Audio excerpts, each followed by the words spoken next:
Hi, it's Dia. Today I'm going to do a twisted up old tree. And this has a lot to do with shading and the colors that'll bring parts of the tree forward and meaning to accent it. And if you want to recess something or make it go into the background, you would use something darker. So I've already gone over a lot of this tree, just for the sake of time, with warm gray 2. It's going to be a good base.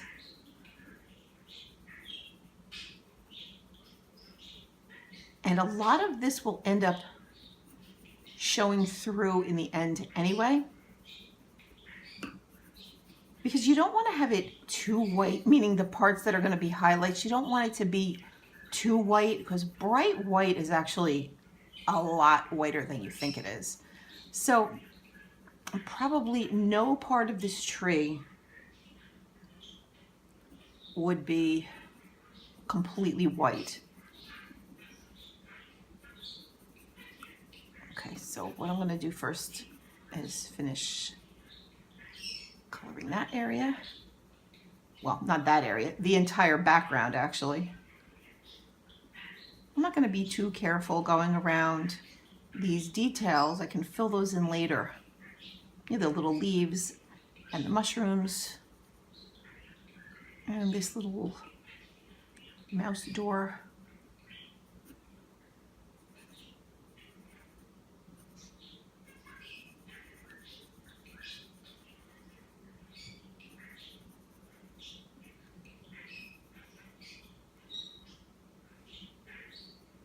Let me make sure I'm centered over here. Whoops, I'm sorry. Okay.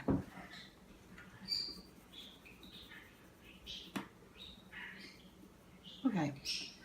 Like I said, that was warm gray. We're going to be using a lot of grays and browns and probably a little black too.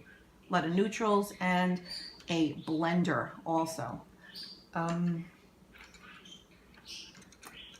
Seems like I'm using a lot of this color Bister in this picture, but I'm going to use it here also as our first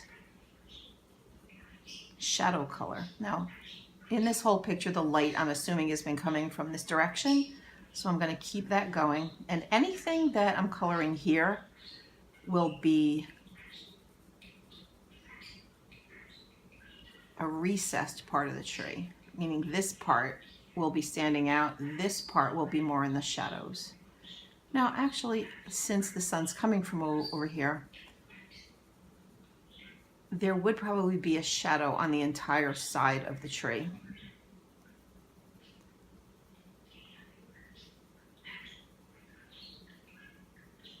There's a little indication right here of a shadow too.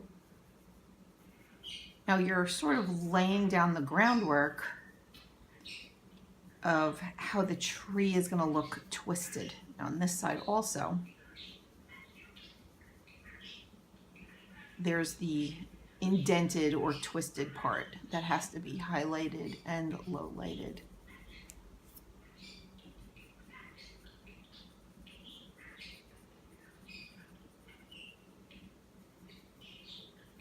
So you can see already that the tree has a twisted effect. And there's more details that I'm going to fill in a little bit later, but for now we're just going to get the basic shape of the tree. And I'm not going to outline in the same color on this side because the sun would be hitting it. And this side would naturally be darker. Excuse me.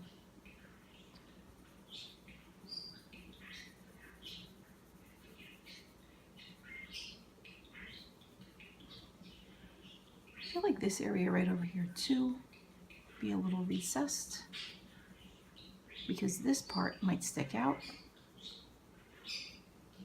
So what you're doing right now is you're looking at the picture and you're going to see a lot of these detail lines. You can pick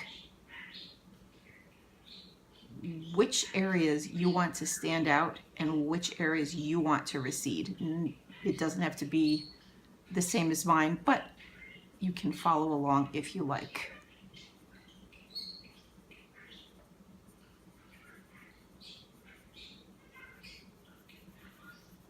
I'm going to go a little bit lighter as I go in toward the center of the tree.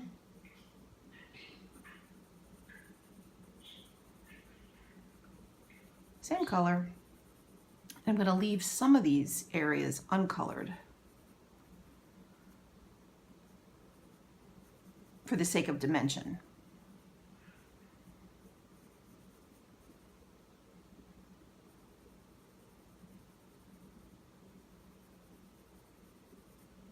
I'm not going to do too many details in between the area of the mushrooms.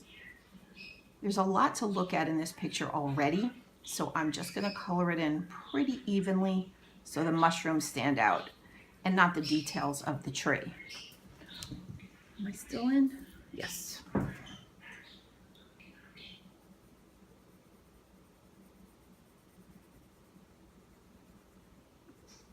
This color is a little bit darker than the door, so it helps the door stand out also.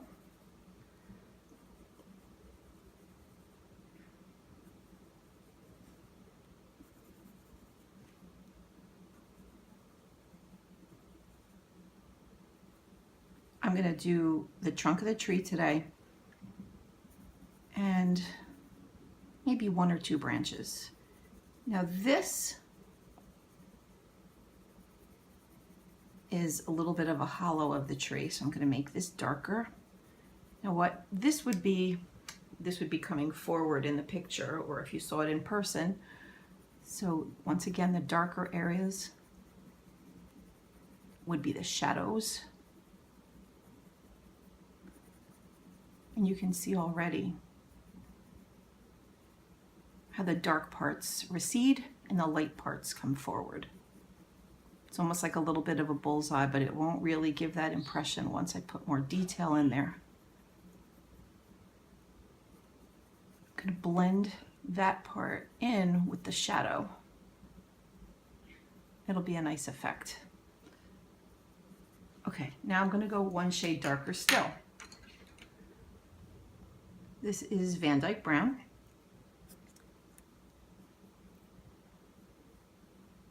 And I know it seems sometimes like we're going over and over the same area. Well, it doesn't seem like it. We are going over the same areas over and over again because we want those details to show and we want the layers. It makes for a richer picture because you still get to see all the layers underneath. Now, some people do it more simply.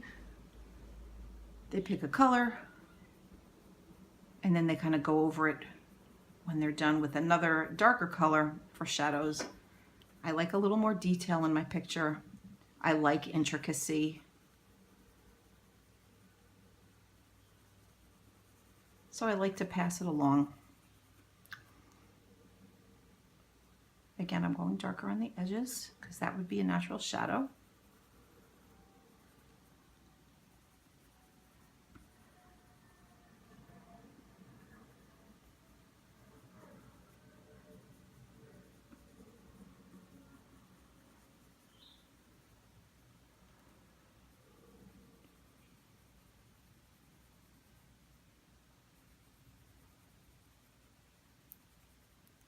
Going over the same areas that I did by the mushrooms.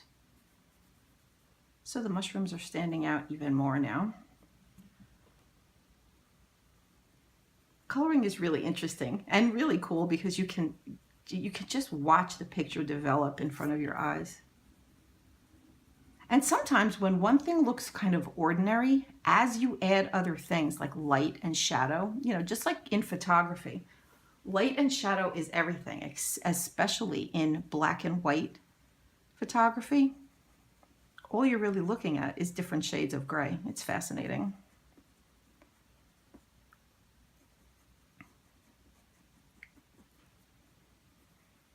So you can see as the darker shades are getting applied into the picture, the tree is appearing more and more gnarly.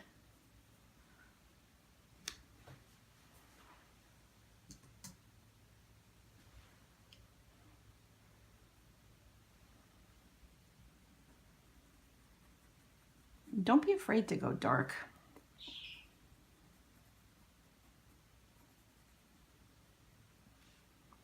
It helps give the tree a nice swirled and intricate effect, like I was talking about before. So now we have a whole lot of detail in here. So I'm going to try to make these areas stand out a little more by separating them.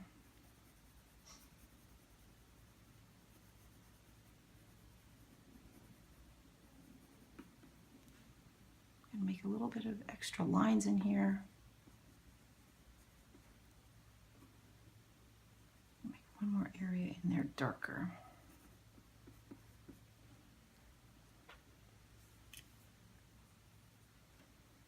Now I'm going to take the warm gray too again, and I'm going to use this to blend because I want some of this warm gray in there also. And you can see it's really creating a nice gnarly wood effect.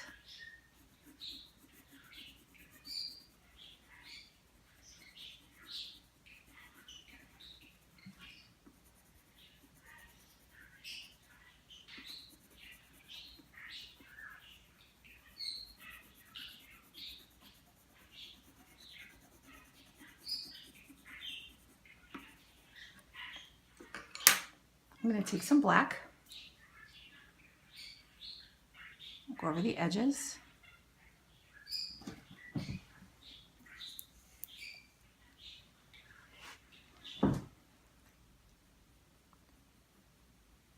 and go into the deepest parts of the shadow of the tree.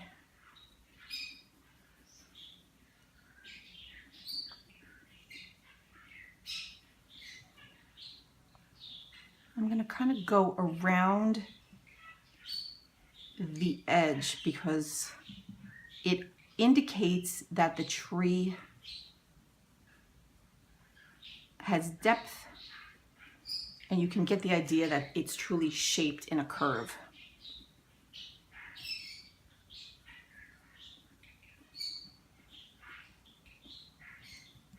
You can take the black and go over some of these details again. I'm going to definitely make this area darker. The dark hollow of the tree makes for a nice haunted house tree effect.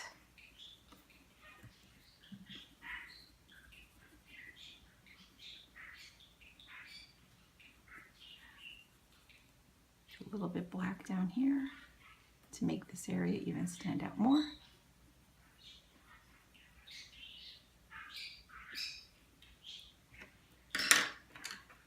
Going for the lighter shade again, a raw umber just to connect these two areas a little bit more. The transition color. This way you don't go from black to the very light grayish color.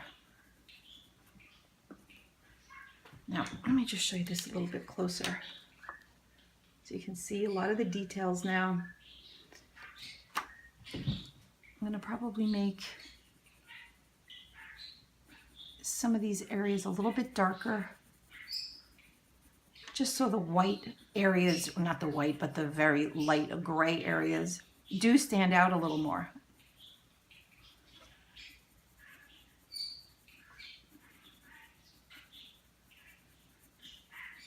So the areas obviously that you leave light are the areas that look like are standing out the most in the tree.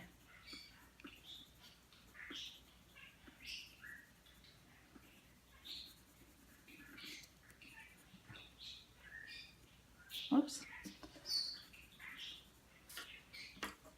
Now I'm going to do part of a branch like I said I would. I'm going to take the gray. Let me make sure I'm centered. It's very close. I'm going to take this area, go over the gray. It's actually warm gray too in the Polychromos pencils. You can use any gray you like. I just chose this one because it is a little bit warmer. And then I'm going to take the Bister again.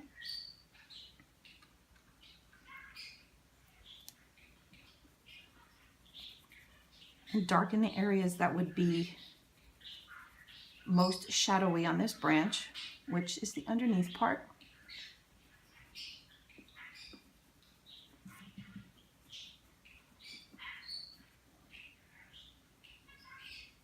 Accentuate some of these details. As you can see, you don't have to be perfect on areas like this because the tree is gnarly to begin with and you want it to look like that. Now I'm going to jump here to the Van Dyck brown.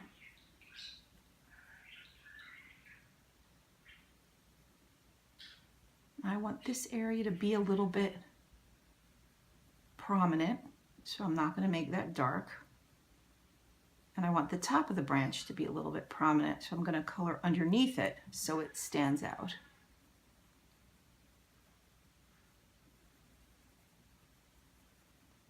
Going over the bottom again.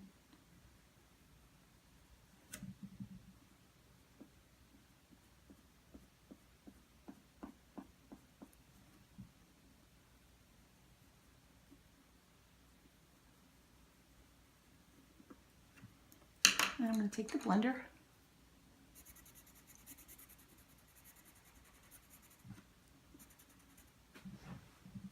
and blend the whole area. And take the black and go over the areas that you want to be the darkest. The most in the shadow would be, of course, the underneath part of the branch. You know, I'm going to take a little bit of the gray, highlight the top.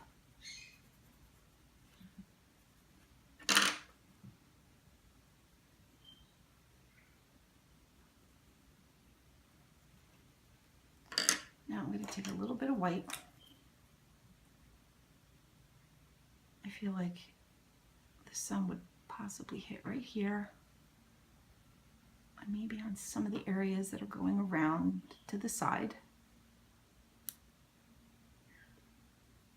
She is in the woods and the house is a little bit in the way, so it wouldn't be the whole thing. So little subtle areas for highlights would be great. This might stand out a little bit, like some light is coming through the trees.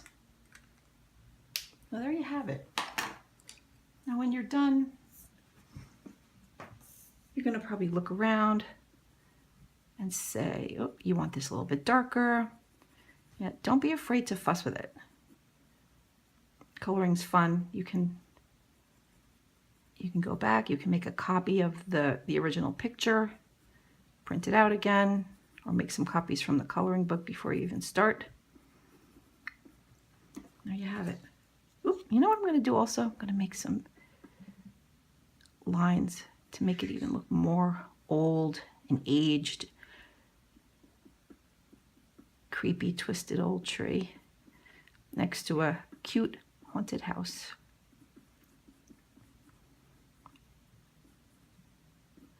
I hope this was helpful. I think I'm gonna do a Patreon also and add longer videos for people who are interested in that. So there you go. Twisted up old tree, little branch. I hope you enjoyed this. If you like my videos, I hope you subscribe, and you can follow me on Facebook, Twitter, and Instagram, and I hope to see you soon. I'll be doing another video on Sunday and a quickie product review tomorrow. Thank you so much. See you later. Bye.